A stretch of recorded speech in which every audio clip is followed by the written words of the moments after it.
Hello दोस्तों, तो स्वागत है हमारे इस यूट्यूब चैनल एजुटेक अंशु पर। तो आज इस वीडियो में हम पढ़ेंगे कि रक्त क्या होता है, रक्त के क्या कार्य क्या होते हैं, रक्त कितने प्रकार का होता है। तो आज इस वीडियो में ये सब पढ़ेंगे। ठीक है, आइए शुरुआत करते हैं कि रक्त को इंग्लिश में कहते हैं ब्लड। ठीक है, रक्त को इंग्लिश में क्या कहते हैं? ब्लड कहते हैं। रक्त कैसा है? रक्त एक तरह संयोजी ऊतक है। ठीक है, इसे कनेक्टिंग टिश्यू कहते हैं इंग्लिश में। रक्त एक तरह संयोजी ऊतक है, इंग्लिश में से कहते हैं कनेक्टिंग टिश्यू। ठीक है, अब यहाँ पर देखिए, हम जब रक्त का अध्ययन कर रहे हैं तो उसको ले जान लेते हैं कि रक्त का अध्ययन क्या कहलाता है। रक्त का अध्ययन हमारा कहलाता है हीमेटोलॉजी। ठीक है, रक्त के अध्ययन को कहते हैं हीमेटोलॉजी, यानी कि study of blood is called haematology. ठीक है, स्वस्थ मनुष्य में देखिए, स्वस्थ मनुष्य में ब्लड की मात्रा कितनी होती है? 5 से 6 लीटर होती है। ठीक है, स्वस्थ मनुष्य में ब्लड की मात्रा 5 से 6 लीटर होती है। और यहाँ पर बात की जाए कि महिलाओं और पुरुषों में कितनी होती है, तो देखिए फीमेल यानी कि महिलाओं में जो ब्लड की मात्रा होती है वो 4.5 से 5 लीटर होती है। ठीक है, यानी कि महिलाओं में ब्लड की जो मात्रा होती है 4.5 से 5 लीटर होती है, और मेल में यानी कि पुरुषों में जो ब्लड की मात्रा होती है वो 5 से 6 लीटर होती है। ठीक है, अब यहाँ तक समझ में आया। अब यहाँ पर देखिए रक्त का जो पीएच मान होता है, रक्त का पीएच मान कितना होता है? 7.4 होता है ना? 7.4, यानी कि जब 7.4 होता है तो इसकी जो प्रकृति होती है वो क्या होती है? क्षारीय होती है। जैसे कि 7 से ऊपर अगर पीएच मान है तो वो क्या होगा? उसकी प्रकृति क्या होगी? क्षारीय होगी। तो यहाँ पर 7.4 यानी कि 7 से ज्यादा है तो इसकी प्रकृति क्या होगी? क्षारीय होगी। यानी कि ब्लड का जो पीएच मान होता है 7.4 और उसकी प्रकृति क्या हो गई? क्षारीय हो गई। ठीक है, यहाँ पर देखिए रक्त का निर्माण कहाँ होता है हमारे बॉडी में? जो मानव शरीर की जो बॉडी होती है उसमें रक्त का निर्माण कहाँ होता है? यानी कि जब पहला पॉइंट देखिए इसमें क्या है? भ्रूण। यानी कि जब बच्चा माँ के गर्भ में होता है तो वो क्या कहलाता है? भ्रूण कहलाता है। ठीक है, जब बच्चा माँ के गर्भ में होता है तो वो क्या कहलाता है? भ्रूण कहलाता है। यानी कि भ्रूण में जो ब्लड बनता है वो कहाँ बनता है? यकृत में बनता है। ठीक है, यानी कि जो भ्रूण होता है, भ्रूण में ब्लड का निर्माण यकृत में होता है, यानी कि लीवर में होता है। ठीक है, अब देखिए वयस्क में यानी कि एडल्ट लोगों में क्या होता है? एडल्ट लोगों में ब्लड का निर्माण अस्थि मज्जा में होता है, यानी कि बोन मैरो में होता है। ठीक है, जो बड़ी बड़ी हड्डियां होती है जैसे कि फीमर हो गया, ह्यूमरस हो गया, इन सभी हड्डियों में होता है किसका? ब्लड का निर्माण होता है। ठीक है, अब यहाँ पर देखिए स्टोर, यानी कि जो ब्लड होता है, ब्लड हमारा कहाँ स्टोर होता है? हार्ट में होता है? नहीं, हार्ट में ब्लड स्टोर नहीं होता है। यानी कि ब्लड कहाँ स्टोर होता है हमारा? प्लिया में होता है। प्लिया को इंग्लिश में कहते हैं स्प्लीन, और उसे एक नाम से जाना जाता है जिसे कहते हैं तिल्ली। ठीक है, अब यहाँ पर देखिए जो प्लिया होता है, प्लिया को इंग्लिश में कहते हैं स्प्लीन। स्प्लीन क्या होता है? स्प्लीन में क्या होता है? ब्लड हमारा स्टोर होता है। ठीक है, जो स्प्लीन होता है यानी कि प्लिया होता है उसे 2 नाम से जाना जाता है, एक क्या? कब्रगाह के नाम से जाना जाता है और एक ब्लड बैंक के नाम से जाना जाता है। ठीक है, ब्लड बैंक यानी कि उसमें क्या होता है? ब्लड जो होता है उसमें स्टोर रहता है। अब देखिए ये जो ब्लड है वो कैसा विलयन है? एक प्रकार का ब्लड क्या है? विलयन है, यानी कि उसमें कई चीज मिले होते हैं। अभी इसके बाद से उसको समझाएंगे कि उसमें क्या क्या चीज मिले होते हैं और किन किन चीजों से मिलकर बना होता है। ठीक है, ब्लड जो होता है एक कोलाइडी विलयन होता है। ठीक है, ब्लड कैसा विलयन है? एक कोलाइडी विलयन है। तो ठीक है, यहाँ तक समझ में आ गया तो इसका स्क्रीनशॉट लीजिए, इसके बाद शुरू करते हैं आगे। तो देखिए आगे यहाँ पर देखिए जो ब्लड है, ब्लड में जो कोलेस्ट्रॉल होता है उसकी मात्रा कितनी होती है? 180 से 200 ग्राम प्रति डेसीलीटर होता है। ठीक है, ये जो ब्लड में कोलेस्ट्रॉल होता है यानी कि ये कैसा होता है? ये एक चिपचिपा पदार्थ होता है जो फैट की तरह होता है, यानी कि वसा की तरह होता है। वो उसका जो स्तर होता है वो 180 से 200 ग्राम प्रति डेसीलीटर होता है। ठीक है, अब यहाँ पर देखिए ब्लड में हीमोग्लोबिन की जो मात्रा होती है मेल और फीमेल में अलग अलग होती है। ठीक है, अब यहाँ पर देखिए जो मेल में हीमोग्लोबिन की मात्रा है वो कितना है? 14 ग्राम प्रति डेसीलीटर है। ठीक है, 14 ग्राम प्रति डेसीलीटर है। अब यहाँ पर देखिए फीमेल फीमेल में हीमोग्लोबिन की मात्रा कितनी है, 13 ग्राम प्रति डेसीलीटर है। ठीक है, यहाँ पर देखिए जो मेल में है 14 ग्राम प्रति डेसीलीटर और फीमेल में 13 ग्राम प्रति डेसीलीटर है। यानी कि फीमेल में यानी कि महिलाओं में हीमोग्लोबिन की कमी होने के कारण क्या होता है, ब्लड की जो मात्रा होती है कम होती है, किसकी अपेक्षा, पुरुषों की अपेक्षा कम होती है। क्लियर है यहाँ तक। अब देखिए जो हीमोग्लोबिन है उसे HB से यानी कि HB से रिप्रेजेंट करते हैं, यानी कि उसे दर्शाते हैं। ठीक है, उसमें क्या होता है, हीमोग्लोबिन में क्या होता है, Fe होता है। Fe मतलब आयरन होता है। हीमोग्लोबिन में क्या होता है, आयरन होता है और हीमोग्लोबिन के कारण क्या होता है, ब्लड हमारा लाल होता है। क्लियर है यहाँ तक। अब देखिए आगे यहाँ पर ब्लड के कार्य। अब देखिए इसमें ब्लड के हम लोग कार्य पढ़ेंगे। तो ब्लड का जो पहला कार्य क्या होता है कि पचे हुए भोजन का जो परिवहन करता है। ये क्या करता है, पचे हुए भोजन का परिवहन करता है। ठीक है, अब देखिए परिवहन मतलब पूरे बॉडी में यानी पूरे बॉडी तक पहुंचाता है। गैसों का मतलब इसमें क्या, ऑक्सीजन और कार्बन डाइऑक्साइड का भी परिवहन ये करता है। ठीक है, कार्बन डाइऑक्साइड को बाहर लेकर जाएगा और ऑक्सीजन को अंदर लेकर जाएगा, यानी कि इससे पूरे शरीर में पहुंचाएगा। अब देखिए वेस्ट पदार्थों का भी परिवहन करता है, यानी कि वेस्ट मटेरियल को भी ले करके जाता है। कहाँ, किडनी के पास जाएगा ब्लड छानने, तो उसमें क्या होगा, जो किडनी क्या करता है उसे अच्छे पदार्थ को वापस ब्लड में भेज देता है और जो हमारे शरीर के योग्य नहीं होता है उसे क्या करता है, मूत्र के सहारे उसे बाहर निकाल देता है। अब यहाँ पर देखिए जो ब्लड का काम होता है, चौथा काम क्या होता है, वो पीएच मान को बनाए रखता है। यानी कि ब्लड का जो पीएच मान होता है वो 7.4 होता है, उसे क्या करता है, ये मेंटेन किया रहता है।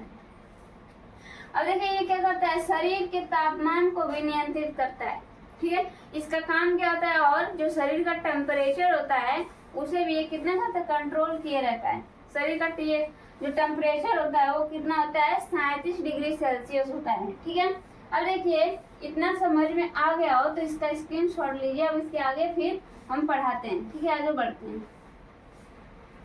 रक्त किन किन चीजों से मिलकर के बना होता है और उन्हें कितने भागों में डिवाइड किया गया है। तो यहाँ पर देखिए जो रक्त है यानी कि ब्लड है वो 2 चीजों से मिलकर बना होता है। एक क्या होता है, उसमें हार्ड पार्टिकल होता है और एक क्या होता है, उसमें लिक्विड पार्टिकल होता है। यहाँ पर देखिए जो प्लाज्मा है वो लिक्विड होता है और जो कार्पोसेल्स है वो क्या होता है, हार्ड पार्टिकल होता है उसमें। अब देखिए यहाँ पर जो प्लाज्मा है और कार्पोसेल्स है, यानी कि जो ब्लड में प्लाज्मा की मात्रा कितनी होती है, कार्पोसेल्स की मात्रा कितनी होती है। कार्पोसेल्स यानी कि रुधिराणु, इसे ब्लड सेल भी कहते हैं। ठीक है, अब देखिए यहाँ पर जो प्लाज्मा की इसमें मात्रा होती है वो कितनी होती है, 60% होती है, 60% होती है। और कार्पोसेल्स की जो मात्रा होती है वो कितनी होती है, 40% यानी कि 40% होती है। क्लियर है यहाँ तक। अब देखिए आगे यहाँ पर देखिए प्लाज्मा किन चीजों से मिलकर बना होता है, 2 चीजों से मिलकर बना होता है, प्रोटीन और जल। ठीक है, प्रोटीन और जल से मिलकर के प्लाज्मा बना होता है। और यहाँ पर देखिए ये कार्पोसेल्स में जो क्या क्या चीजें होती हैं, कार्पोसेल्स में 3 चीजें होती हैं। क्या क्या, आरबीसी, डब्ल्यूबीसी और प्लेटलेट्स। इसको अभी रहने दे रहे हैं, पहले प्लाज्मा को समझ ले रहे हैं। अब देखिए यहाँ पर जो प्लाज्मा है जो ब्लड में 60% है। ठीक है, ब्लड में कितना है, इसकी मात्रा 60% है। अब ये जो प्लाज्मा है 2 चीजों से मिलकर बना है, प्रोटीन और जल। क्लियर है यहाँ तक। जो प्रोटीन है यानी कि प्लाज्मा में जो प्रोटीन है, 2 प्रोटीन्स होते हैं, वैसे तो कई होते हैं लेकिन यहाँ पर मेन जो प्रोटीन होता है वो तो यहाँ पर है, क्या है, फाइब्रिनोजेन है और प्रोथ्रोम्बिन है। ठीक है, क्या है, प्रोटीन्स का नाम क्या है, फाइब्रिनोजेन और प्रोथ्रोम्बिन। अब देखिए प्लाज्मा का जो कलर होता है, जो रंग होता है वो क्या होता है, पीले रंग का होता है। और जब इसमें से प्रोटीन को निकाल दिया जाए तो ये क्या होता है, हल्के पीले रंग का हो जाएगा। इसका रंग जो होता है वो हल्का हो जाएगा। और जब प्रोटीन प्लाज्मा में से निकाल दिया जाता है तो सिर्फ उसमें बचता है लिक्विड पार्टिकल्स। और जो लिक्विड बचता है, लिक्विड जो होता है उसे कहते हैं सीरम। यानी जो बीमारियों की जांच होती है वो किससे होती है, सीरम से होती है। यानी कि प्लाज्मा लिए, प्लाज्मा में से प्रोटीन्स को बाहर निकाल दिए, उसमें बचा हल्का पीले रंग का पदार्थ बचा, उसे कहते हैं सीरम। और सीरम से क्या होता है, बीमारियों की जांच होती है। क्लियर है अब यहाँ पर। अब देखिए यहाँ पर कार्बोसेल्स को देखिए, कार्बोसेल्स को 3 भागों में डिवाइड किया गया है। क्या? आरबीसी, डब्ल्यूबीसी और प्लेटलेट्स। ठीक है। अब यहाँ पर देखिए जो आरबीसी है, आरबीसी का जो वैज्ञानिक नाम होता है वो होता है एरिथ्रोसाइट। क्या होता है? एरिथ्रोसाइट। और जो डब्ल्यूबीसी है यानी कि व्हाइट ब्लड कार्बोसेल्स जो होते हैं उसका वैज्ञानिक नाम जो होता है उसे कहते हैं ल्यूकोसाइट। ठीक है, उसे कहते हैं ल्यूकोसाइट। और जो प्लेटलेट्स है उसका वैज्ञानिक नाम होता है थ्रोम्बोसाइट। क्लियर है यहाँ तक? अब देखिए आरबीसी का जो संख्या पूछा जाता है कि ब्लड में आरबीसी की मात्रा कितनी होती है। अब यहाँ पर देखिए जो ब्लड में आरबीसी की मात्रा है वो कितनी है? 50 लाख है। कितना? 50 लाख है। और डब्ल्यूबीसी की मात्रा कितनी है? वो है 10,000 है। और प्लेटलेट्स की जो मात्रा है वो कितनी है? 2 लाख है। क्लियर है यहाँ पर? अब यहाँ पर देखिए जीवन काल, इन सब का जो जीवन काल है देखिए कितना होता है। अब यहाँ पर देखिए जो जीवन काल है आरबीसी का जो जीवन काल होता है वो कितना होता है? 120 दिन तक, यानी कि वो ब्लड में क्या होता है? आरबीसी 120 दिन तक जीवित रहता है। अब यहाँ पर देखिए जो डब्ल्यूबीसी है वो 4 दिन तक जीवित रहेगा। और जो प्लेटलेट्स है वो कितने दिन तक जीवित रहेगा? 7 दिन तक वो जीवित रहेगा। ठीक है, अब यहाँ तक समझ में आ गया हो तो उसका स्क्रीनशॉट लीजिए। अब देखिए आरबीसी, डब्ल्यूबीसी और प्लेटलेट्स के कार्य देखिए। यहाँ पर देखिए जो डब्ल्यूबीसी का आकार होता है वो कैसा होता है? गोल होता है, गोल रहेगा और बीच में चिपटा रहेगा। ठीक है।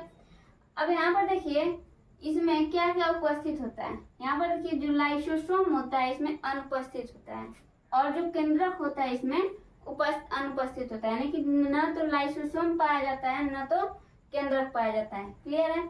अब देखिए आरबीसी की कमी से क्या होता है? आरबीसी की कमी से एनीमिया नामक रोग हो जाता है।